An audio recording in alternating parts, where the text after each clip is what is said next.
विश्व विरासत सूची में सम्मिलित विश्व प्रसिद्ध पर्यटन नगरी खजुराहो के 1000 वर्ष से भी अधिक पुराने चंदेलकालीन यह विशालकाय मंदिरों में उकेरी गई काम कला को लेकर न सिर्फ देश बल्कि विदेशों तक जानने की यह जिज्ञासा रहती है कि आखिर मंदिरों में काम कला क्यों।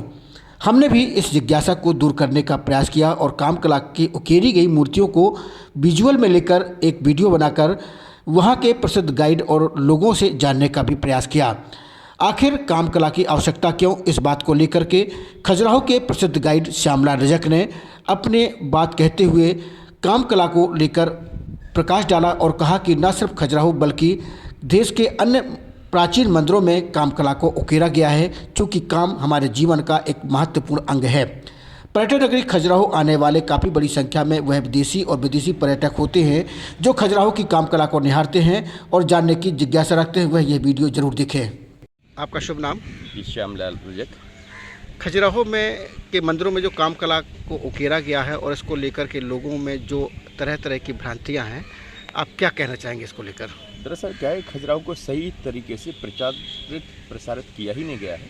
खजुराहो में जो काम कला की मूर्ति है मुश्किल से तो 5 से 7% है। जो बाकी है उसमें उस समय की लाइफ का जो विवरण है, जो उस समय की कल्चर है, जो उसमें की टेक्सटाइल है, जो उसमें की इंजीनियरिंग है, जो उस समय की सोच है, उसको दर्शाता है। और जहाँ तक जो कामसूत्र की हम बात करते हैं तो हमारे जो पूर्वज थे बहुत ही उन्नत किस्म के लोग थे, मेंटली, फिजिकली, स्पिरिचुअली, और उन्होंने इसको कहीं भी गलत तरीके से नहीं दिखाया है।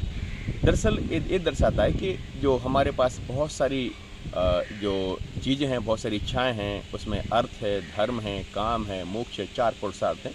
तो कैसे हम अर्थ, धर्म, काम रूपी पुरुषार्थ को भोग कर उसको त्याग कर मोक्ष रूपी छत पर जाते हैं, एक खजुराहो के मंदिर हमको शिक्षा देते हैं। लेकिन जिस तरह से खजुराहो के मंदिर, मतलब एक तरह से ये कहा जाए कि मंदिरों में शायद ही ऐसा उदाहरण कहीं देखने को मिलता होगा कि काम कला को उकेरा गया हो। आखिर ऐसी क्या आवश्यकता पड़ी कि मंदिरों में काम कला को उकेरा गया? एक तो पहली जो अवधारणा है कि सिर्फ खजुराहो में कामसूत्र की फिगर है, ये अवधारणा ही गलत है, क्योंकि इससे ज़्यादा फिगर हमको कोणार्क में जो सन टेम्पल उसे मिलते हैं, बाकी जो मंदिर जैसे मोढेरा का सन टेम्पल हो उसे मिलते हैं।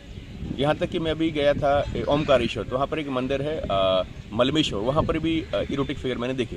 तो ये दरअसल क्या है, जो भी 14वीं सेंचुरी तक मंदिर बने, ये सभी मंदिर में आपको देखेंगे ये एक आर्किटेक्चर का हिस्सा होता था। चूँकि ये मंदिर एक वास्तु पुरुष हैं, एक वास्तु पुरुष हैं, और किसी भी पुरुष की कल्पना हम उसके जेनिटल ऑर्गन के बगैर नहीं कर सकते, क्योंकि संसार को चलाने के लिए हमको जो काम की ज़रूरत है वही दर्शाता है, नहीं तो संसार ही खत्म हो जाएगा। जो उसको गलत तरीके से लोगों ने देखा है, ये तो क्रिएटिविटी का साइन है, ये आत्मा का परमात्मा से जो मिलन होता है और उसमें जो फीलिंग होती है, ये काम में कुछ एक क्षण, कुछ एक पल की जो खत्म हो जाती है, मगर हमको तो परमानंद की प्राप्ति करना है, जो खजुराहो के मंदिर शिक्षा देते हैं।